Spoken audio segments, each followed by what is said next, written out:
You're watching Force 13's live streaming service.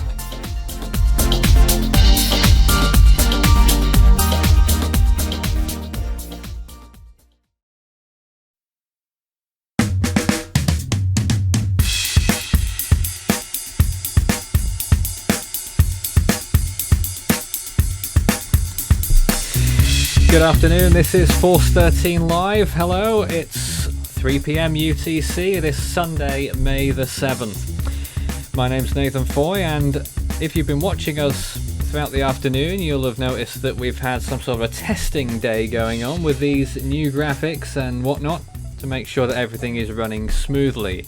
This is a legitimate live update, so we will be talking properly about Donna and what is going on. I'm joined by three of our members on Skype this afternoon. I'm joined by Leighton, Marcel, and Ryan. Hello guys, how are you? Hello. There they are, all three of them. Before we go on to Donna, I just want to welcome Ryan to the team. Thanks for joining us. It's his first show, so that's very pleasing to see. And Leighton, of course, it's only your second appearance on our live events as well. I believe so, yeah. Or at least the second storm in which you've appeared for. Yeah. Certainly is. So that's really nice to see. Donna is a Category 3 storm on the Saffir-Simpson scale, according to our estimates. It's got winds of 115 miles per hour and a pressure of 957 millibars. That makes it only the third Category 3 storm ever to form in May in the Southern Hemisphere. And it could be strengthening even beyond that, and we're obviously going to be finding that out throughout the course of the rest of the day. But you can see how it's been looking on that satellite imagery. There's Invest 91p as well. Leighton's going too quickly for us. But 91p also there, located east of Fiji. We'll get talking about that a little bit later, Leighton. But let's go to Donna and keep up that imagery for a little while. If you've got any comments or questions for us whilst we're on the air, send us a message on the YouTube comments section if you're watching us live, and we can respond to you in real time. Hey, that's good, isn't it? If you're not watching us live, then I'm afraid that is not available. But you know where you can find us. We're on Facebook, Twitter, search Force 13 all in text, and you can add Fool 13 on Skype, FOOL13, with extension 9094 on Discord. You'd also be able to see my face at this point, but for some reason the webcam is not working at this time, even though we've done all of our tests. It's the one thing that we've not managed to get up and running yet, but it's no big deal. Leighton, whilst you've got the floor, tell us what your latest remarks are on Donna. It's certainly looking a lot better than it was yesterday and even this morning. It's rapidly organised since this morning. Yeah, I certainly The Varic estimates are typically around 6 at the moment, 6.5. But I wouldn't really trust that compared with how it exactly looks on infrared. I certainly wasn't paying it much attention until, say, the end of last night, coming into today, when the eye really started to come out.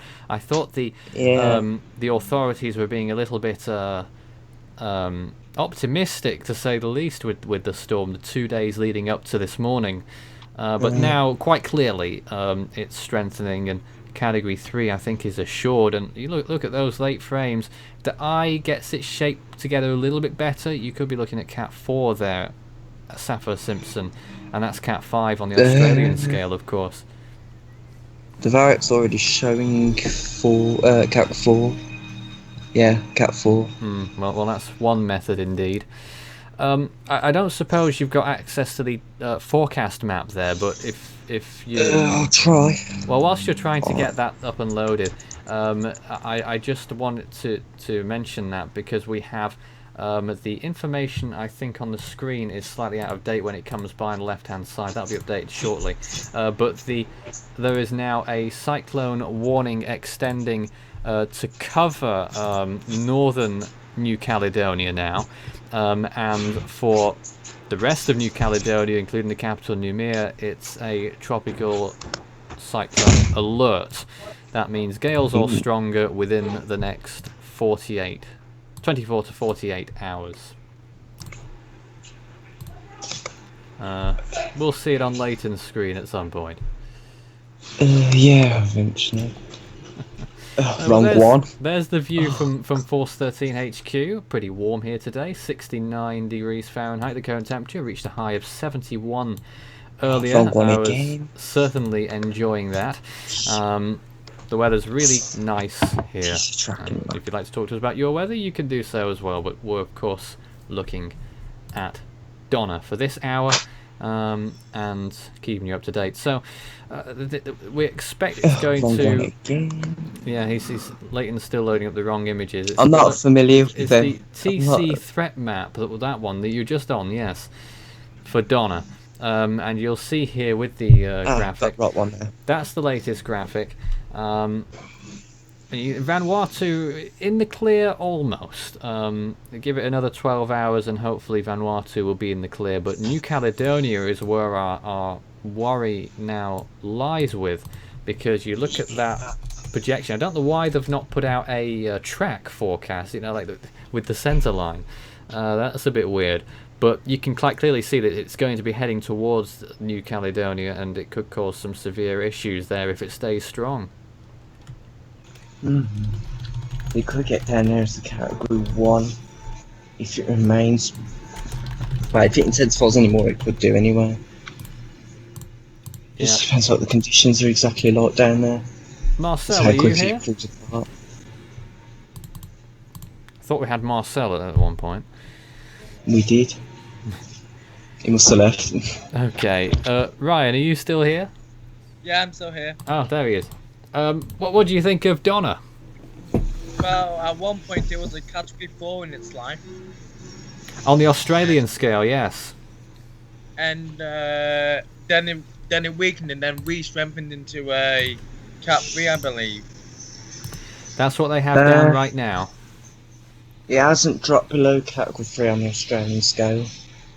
And for those people who still get a little bit confused with the Australian scale and the Saffir-Simpson scale, let's work from the top. Category 5 on the Australian scale is 125 mile an hour or higher. That's high-end category 3. Category 4 starts at, what was it, 110, is it? 105. 105, which is high-end category 2 on the Saffir-Simpson scale. So, according to that, Fiji really don't think that Donna is particularly strong then, do they? They only have it as a mid-range category 2 by that assumption on the Saffir-Simpson scale. 1344 UTC. So it might be a little bit outdated. Not really, only by an hour. Yeah. About an hour old.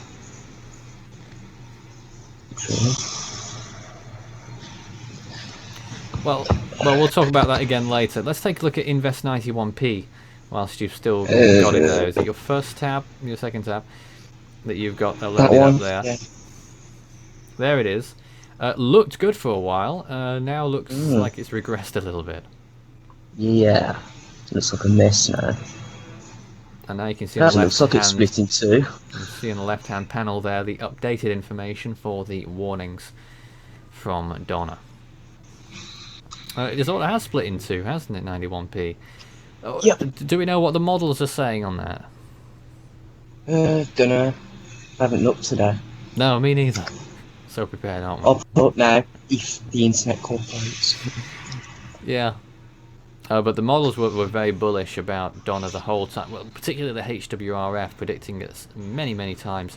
High-end category 4. The latest models, I'm looking at it with Leighton here, trying to get there as well as him. The latest from the HWRF for Donna says now that it will only get to category 2. Well, that's interesting. It's already category 3. But affect New Caledonia as a category 2 Saffir-Simpson scale, and then move towards the southeast and could maintain gale force winds as it affects the North Island of New Zealand. Very reminiscent of the last days of Pam, to be honest, by the time it gets down there. Yeah, it could end up pretty similar. And we did wonder at first whether it would be like Pam from the beginning, because the early model runs were saying that it would affect the whole of the Vanuatu island chain as a strong category 4 on the Saffir-Simpson scale. and that would have been a disaster. It has dodged most of the islands of Vanuatu, but this time New Caledonia could be seeing significant problems. But the models, Leighton, I don't think are very keen on Donna strengthening much more. I don't know. I'm looking at 91p. All right, we'll look at 91p then. We'll look at that. Take a look at that as it was moving. That's the GFS ensembles. The GFS ensembles you were looking at just then. So that's all from the GFS. You can see they say that it's gonna east, then west into Fiji. Everything winds up into the magnet that's Fiji, isn't it? It's all over the place. Weak though, weak across the whole of its duration there. Yeah, I don't expect that will become a tropical cyclone. Well, if it does, it'll be weak. But I I just want you to look at that global models one there. There's another model and that. No, back next to your other graphic. There's another model there that moves it north of Fiji. What model's that? Navgem. The Navgem. Now, that's a very intriguing. Very unreliable. I wouldn't really trust that particular. Well, Navgem did pretty well on some recent storms, not too long ago. Which one was it? I think it was when I did the report. God. I think it might have been Cyclone Cook that it did pretty well with. Did well with Ernie as well, I think. Ernie, I don't think the Navgem is to be believed on that one. There's only one model that picked up Ernie's rapid intensification. I know that much. Can't remember what one it was there. But if you've got any feedback for us on the live stream right now, on the new format to the streams, which we're going to be working on and fleshing out throughout the course of the next few weeks, do let us know. And if you've got any more suggestions for us, we'd love to hear it, because you know it's pretty rare these days when you get people who actually care about the viewer. I'd like to think that we do, and we certainly take everyone's opinions into account.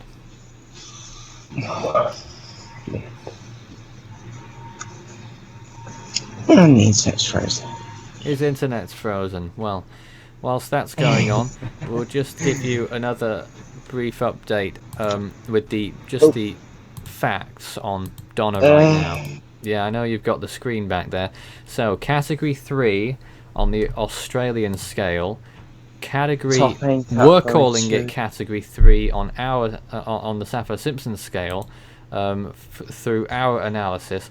But officially from, well, not officially, but from the Joint Typhoon Warning Centre, don't forget they're not officials. The RSMC in Fiji is the official forecaster, and I gotta say, listen to this. Fiji right now, Leighton, is saying that Donna only has winds of 85 miles per hour. That looks more typical of 105, 110 what was on that? The Fiji scale. What was that, Ryan? Category 1 stat is 85 miles an hour winds. That's right, which I just find baffling. That looks more like 105, 110, 10 minutes the same wind sort of thing. That structure does. That's just unbelievable. Well, I do wonder whether they're using 10-minute sustained winds. It doesn't specify. Fiji uses 10 minute. But 10 minutes the same. You still think they'd specify. Well, that makes a little bit more sense if they actually do mean that it's 100 miles per hour, 1 minute sustained. Though they only give it 15 nautical miles from the centre of winds, hurricane force winds. I've got the same here on the modelling output I use, really very and much it's the same on that. When you've got the factor in the eye as well. 15 nautical miles of the centre. The eye size, how big do you think that eye is? It's a few miles wide. 50 miles, the JTWC 15. said about 12. 50. 50? That's what they said at 12. Yeah. I don't think it's 50. That ain't 50 miles. That ain't 50. No, that's pretty big. I would say it's something like 20. So I think it's laughable that they say that there's hurricane force winds extending 15 nautical miles from the centre when the eye itself is, well, 15, not 15 miles in all directions, I guess, but still doesn't leave much for the eye wall there. Anyway, we're being a bit pedantic, but there we go. Yes, let's get on to those. Yes, the ensemble there again for Donna. There it is. Yeah, it shows it hitting New Zealand. Pretty similar to where Pam hit. Yeah, so if you're watching from New Zealand, particularly the North Island. I'll take a look at that. There could be some interesting weather on the way. They've already been hit once this year by Cook. Oh yeah, I forgot about that. Didn't they catch the remnants of Debbie as well? Sorry? Didn't they catch the remnants of Debbie as well? Maybe a little bit. I don't recall. Oh, for God's sake, it's unreal. All right, let's see. Let's see if we've got Well, I'm any not even questions. going to bother looking at global models if anyone's interested.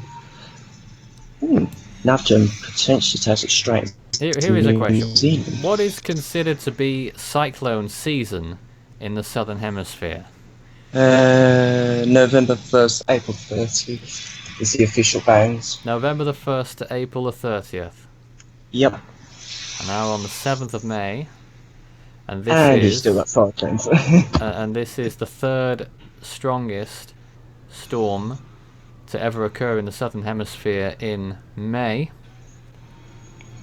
If Comical. it gets to 125 miles an hour, it will be tied for the strongest storm ever in the southern hemisphere, and those records go back a very long way, I have you know, over 100 years. Best track goes back to about 1900, I think, for the South Pacific.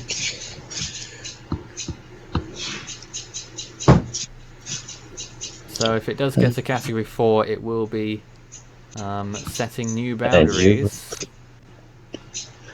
Though, I do think it is possible for that sort of thing to happen, because let's not forget, we're only, climatologically speaking, about 2 weeks after Cyclone Monica. And Cyclone Monica was one of the strongest storms ever in the southern hemisphere, even if they don't say it officially. And that occurred in late April, just very near the edge of the season's bounds. So it does make you wonder. Oh, there's Marcel. Oh, and one of, and I think one of the I think the JTWC said that one of the fonts of the JTWC say that Monica was 868 millibars. Yeah. Oh yeah, the Varrot pulled that trick out. Don't know how. Pat Monica being 868 millibars. Yeah. I'm not having that personally. I'm not trusting that, no chance. I think Force 13's analysis went with something like 897. I'd say sub 900 if that. Now what are we looking at here? I'm trying to pull up the modelling. The internet's really slow. Dear. Question, what do you think about the Eastern Pacific storm? That model keeps saying it will form in the next week, with 3 E's in the word week. Week! What do you think? The modelling keeps pushing the Genesis time back and making it all over the place, really, the intensity forecast. Well, if it pushes it back much further, it will be... If it pushes it back much further, it will be within the official bounds of the season. Yep. Saying that, GFS earlier did have a major hurricane off the coast of Guatemala. Oh dear. 958 millibars. There's the latest view from Force 13 HQ. Wonderful day out there. Whilst we wait for Leighton's screen to show up something interesting. I think I found it now. Oh, come on. But at the moment, Donna is not really affecting any land areas apart from the westernmost area of Vanuatu. I don't know what effects they'll be feeling right now. I don't think it'll be too substantial. But I think the concern, unless it takes an eastward jog, will now fall with New Caledonia. Probably will. Right, I'm just waiting for it to load. But first we're looking at this. There's another low pressure system near Tasmania. Oh god. Yeah. Wind around the Iowa can still produce catastrophic damage, can't it? What's that? The you know, the wind around the Iowa, it can still produce catastrophic. Oh, absolutely. Though it's some distance away from land. Let me just do some number crunching here, which is what I seem to do best, and figure out how far Whilst Leighton I've- talks to you about what's on his screen for a few minutes, eh? Nice of you. Right. It's the responsibility, Leighton, to keep talking. Please. That's not really difficult. The latest GFS modelling output. I believe this is the 12Z model, but it should be by now at least. Is oh my god. Load. What froze? I'm just over here doing some number crunching whilst I figure out its latest position. So, I've got some statistics now. Donna is 263 miles northwest of Port Vila, which is the capital of Vanuatu. It is also at its closest town on land, 133 miles, to a place called Tasariki on the biggest island, on the largest island of Vanuatu. So 133 miles from land, essentially. And given the wind field, Fiji say it's I've got the model. 120 nautical miles in the northeast quadrant. So I would say that tropical storm force winds are not quite being felt on Vanuatu, but it's really close.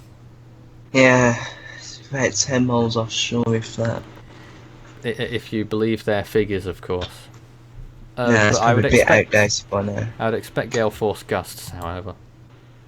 Right, I've got the modelling. Actually, let me see if I can play it. There we are. Yeah, it does show it passing over whatever island that is.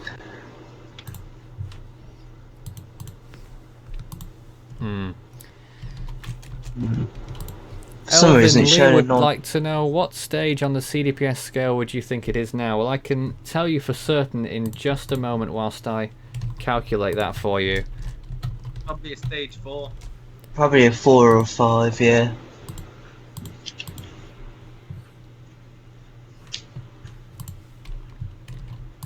At least that, I should imagine. I can Yep. tell you it is a stage 5 on the CDPS scale. Hello.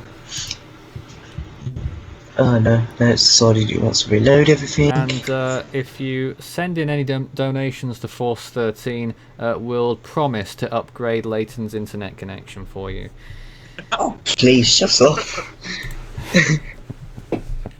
My internet's quite good. Usually, except when you're on a live stream. Right, okay, there's been some more questions. What is Hurricane Matthew's new statistics on wind speed and monetary damages? The last monetary I heard damages, it was some amount of billion, over 10, was it not? Or around 15.09 billion now? last time I knew. 10? Okay. Well, that's sort of comparable to Irene then, really, isn't it? Irene did about 15 billion, yeah. Places. What's that? Hurricane Matthew made landfall in like 4 to 5 places. Yeah, it was a very Yeah. busy storm. As far as we haven't changed our numbers from our analysis on Matthew. Let me tell you what Force 13's analysis went with: 160 miles an hour and a pressure of 933. I really struggle to fathom where the National Hurricane Center got 165 from in their post-season It analysis. was However, yeah. I know, I get it, but SFM or if we get Devon onto our live stream, boy, you're going to have a fun time. Good lord, what was that? yeah, I've already had several arguments about that with you. You'll have a fun time talking about Hurricane Matthew with Devon, who I've already happened to argued with be him enough over that. who thanks. happened to be the person who invented the CDPS scale as well. Just in case anyone probably. did not know that, I'm sure he'd like the credit. Now we're back with the satellite imagery of Donna provided by Leighton. Is that up to date? Don't know. I've just come off it. 1410. So that's about an hour old. Is Vanuatu seeing some effects? Well, as I detailed, I don't... Good lord. Oh, Well, we apologise for that, but someone's being loud in the background there. We'll have to fade them out. But we've got... what I was getting onto with your question, about Vanuatu seeing some effects. I think they did see effects earlier, but they're not really seeing anything now at this point. And as the storm continues to move towards the south and south-southeast, the effects on Vanuatu will continue to decrease unless the storm decides to wobble to the east and then southeastwards, which it could yet do. Though at the moment we're not seeing that as being particularly likely. And Heavy rainfall coming in with this system. the rainfall will probably be a bigger threat indeed. Especially on these islands where I expect landslides are quite prevalent.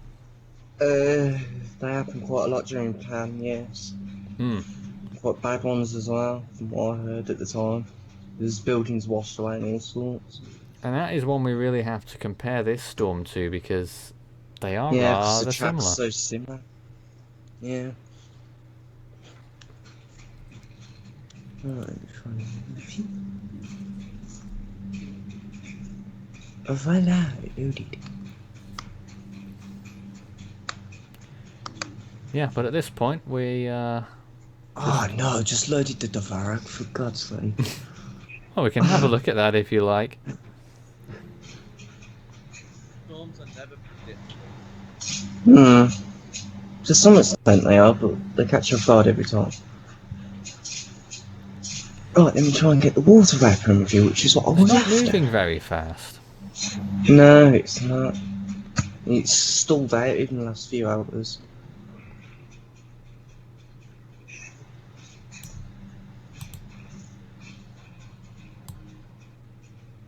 Nathan, also, did you receive the animation I sent to you? Yes. Water vapor imagery has loaded. Yeah, well, that is some imagery. But I'm intrigued as to what we're sort of seeing on Donna in those last few frames that you had on before. In its movement, it's pretty slow, but it's definitely got that eastward element to it.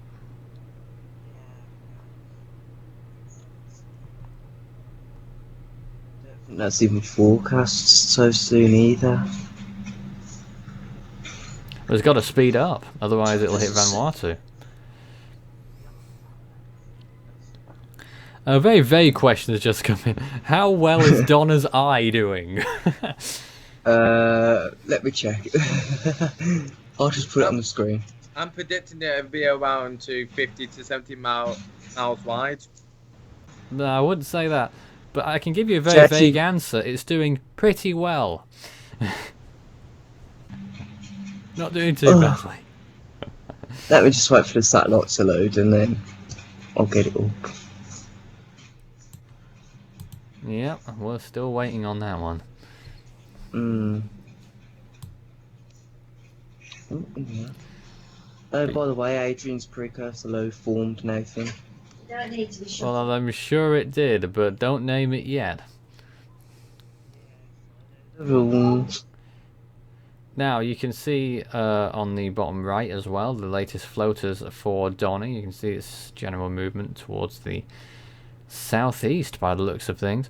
Now, questions. Do you expect Donna to intensify and reach Category 5 strength, or to rapidly weaken? It would most likely weaken rather than strengthen. The window I say for weaken. the window for strengthening will probably run out in around 12 hours or 24 hours maybe. And I do see that until recently the models had it rapidly weakening, but the HWRF, which I saw just a few moments ago, was intriguing because it did show that the storm would survive.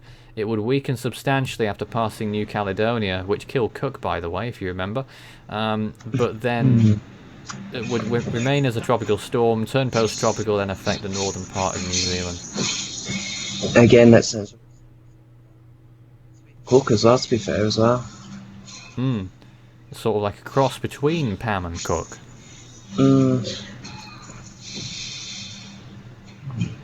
Donna still looks pretty ragged, but it has improved. somewhat. The cloud tops are good though, and the more you see them wrap fully around the eye, and the eye's pretty good as well, the more evidence we get there of designating it as a stronger storm. Now, if you see the red -70 cloud tops on the RAM imagery cross all the way around the eye, and the eye temperature remains pretty good as well, there's grounds to call that 140 miles per hour. Indeed, so.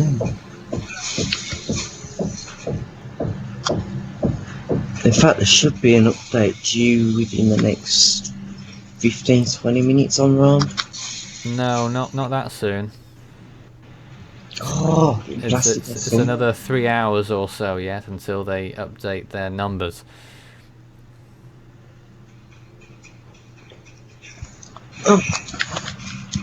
I'm seeing a lot of yellow, maybe some red. The red's almost gone round now. Can't have far to go. In fact, I'm seeing a bit of grey coming out on the eye wall as well, to be fair. And in the band to the northeast. Oh, fucking come on. Oh joy. Someone seems to have a temper over there in the background. In any case, there's the imagery again, and those latest frames are pretty, but the eye has not really maintained its shrinking, and what you could be seeing next is an eye wall replacement cycle. There's a Cyclone then, instead of cycle. I don't recall. Oh, there we go. Good. They're two very similar words. It's gonna last about 5 to 6 days.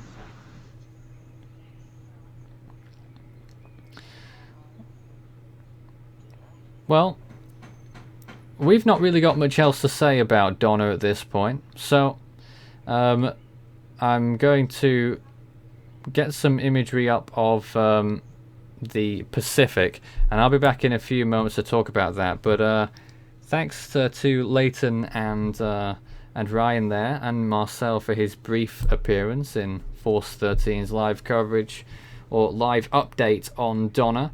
We are having a bit of a testing day here on the streaming service, so things are not entirely 100% up to scratch, but we are here nonetheless. Send us any more questions in. We're going to take a break now, though. I'll be back in a few minutes to just show you some imagery of what's going on over there in the Atlantic and Pacific. But guys, thanks for joining us, and we'll talk to you again soon, I'm sure. Alright, Yeah. thanks.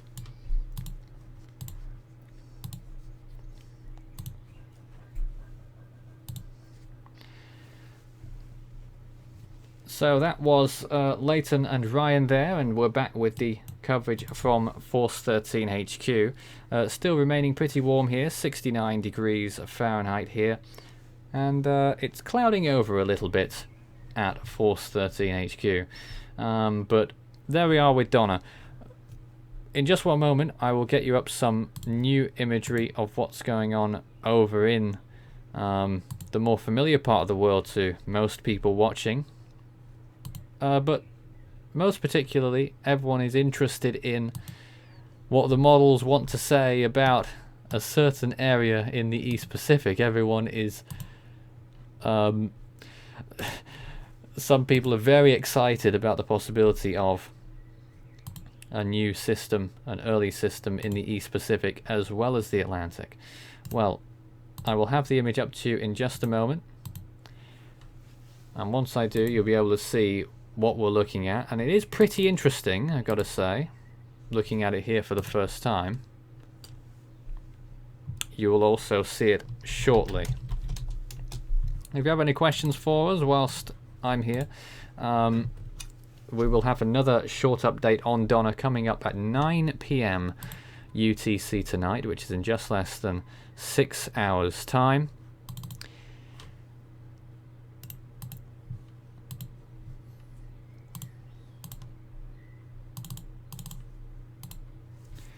And now you will see a latest image of this particular area, and there you can see a particular disturbance there in the very low latitudes of the eastern Pacific to the southwest of Costa Rica and Nicaragua, and it could head further towards the north as well. If it was to form on the spot, it would not be the easternmost forming cyclone. Alma of 2008 has that beat, but it would be second, I believe, unless it moves a little bit further west, and could be, if it was to make landfall up there somewhere, one of the furthest east landfalls. The furthest east landfalling hurricane was Barbara in 2013. I'm sure everyone remembers that. And that was much further west than where this system is now. But it's not even been tagged as an invest yet, so time will tell on that one.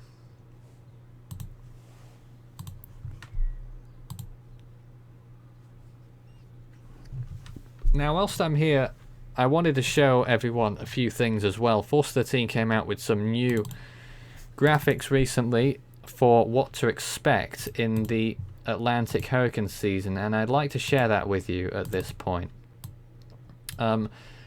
This may be of particular interest. So, I'm just resizing the image before it's presented to you.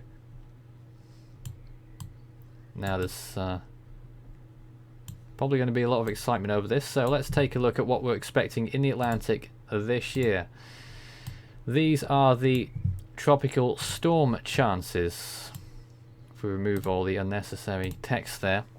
Chance of tropical storm conditions in 2017 looks like this. You can see that we've got similar places to 2016 really under the threat there. Cuba, Hispaniola, Jamaica, the Bahamas, Mexico. I think there is a high confidence of Mexico impacts this year. And look at the area around where Hermine hit last year as well. That could be another hot spot. And then look again at the Outer Banks there. That's under a 73% chance of tropical storm conditions this year, according to us. And Atlantic Canada could also see some impacts too. Though we're less certain about that one because we predicted the same last year and it didn't verify, but we're even more confident this year of Atlantic Canada impacts than we were in 2016. And then you look at the area around Texas into Mexico, there could get some tropical storm activity too. So that's for tropical storm conditions or higher.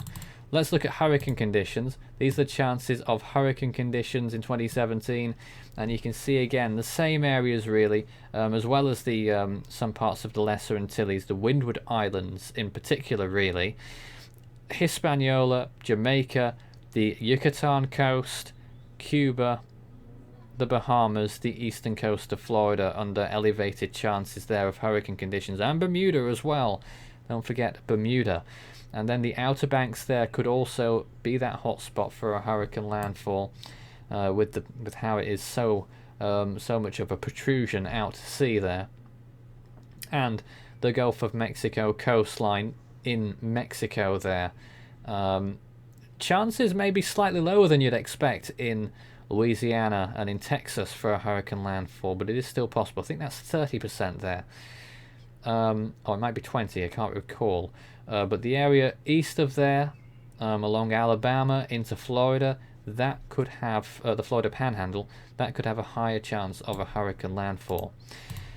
And then finally, looking at the major hurricane landfall predictions, there are different numbers this time, only the color coding is a little bit different, so don't be alarmed. As you can see there, that the hot spots for a potential major hurricane landfall lie with Cuba and with the Yucatan Peninsula this year, looking at it. So that could be rather interesting. I think this year we could see a year similar to, well, climatologically speaking, we're running very close to 1996 right now. And if everyone remembers what happened in 1996, there were a few pretty strong storms that year. But also I am a bit concerned that we could see 1 or 2 Category 5s in the Caribbean again this year. But instead of doing what Matthew did, going the whole hog to the west, and doing maybe something like what Dean and Felix did in 2007, I think it could be pretty likely.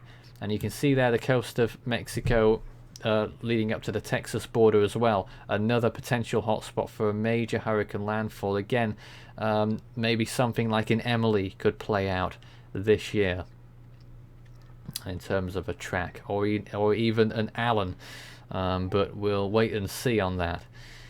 So there are always plenty of possibilities. As you can see, north of Florida, chances of a major hurricane landfall are pretty low. It's not particularly likely that we're going to see a Fran, for instance, or a Hugo. I don't think that is quite as likely. But a major hurricane landfall is always a possibility there along the Gulf Coast as well. But I don't think the possibilities for a major hurricane landfall are higher than they usually are, in any rate. And one more thing I want to show you. We've not completed all of the graphics yet, but I just want to show you the whole Northern Hemisphere projection here. The 2017 danger areas. Let me just maximize this a little bit. So the red dots are much higher than normal risk. Orange is higher than normal. Green is lower than normal. Blue is much lower than normal. This is for anticipated storms forming in general. And as you can see, Mexico is not in a great place by the looks of this, particularly on the western coast. There is a lot of predictability here for a high chance of storm conditions occurring along the coast of Mexico, from along the whole of the coast, really extending to the Baja California Peninsula. On the Atlantic side, a little bit less, but still above normal risk. And then you've got that little red dot there menacingly over Belize and over Guatemala. We could have some impacts going on there as well. And then you've got the rest of the Atlantic, Bermuda, much higher than normal risk, and the North Carolina coast, much higher than normal risk this year. Might not be a major hurricane or even a hurricane, but for anything, it's a higher than normal risk there. And same too for Atlantic Canada. And then you move east, the Arabian Sea could have higher activity than normal this year. And look at all those red dots over there in the Western Pacific. I'm really concerned. We're pretty much maximum amount of confidence for South China Sea activity this year, and Hong Kong could see some effects from that as well. Really high chances of cyclone activity, and possibly some strong ones, particularly east and southeast of Taiwan, though we don't expect Taiwan will be the epicenter of landfalls. What the trends are telling us at the moment, I think, is that storms will move more towards the north, past Taiwan, and then affecting Japan or China or the Korean peninsula. And as you can see, the east coast and south coast of Japan, they're under a high alert, and the open West Pacific around the Micronesian islands a little bit lower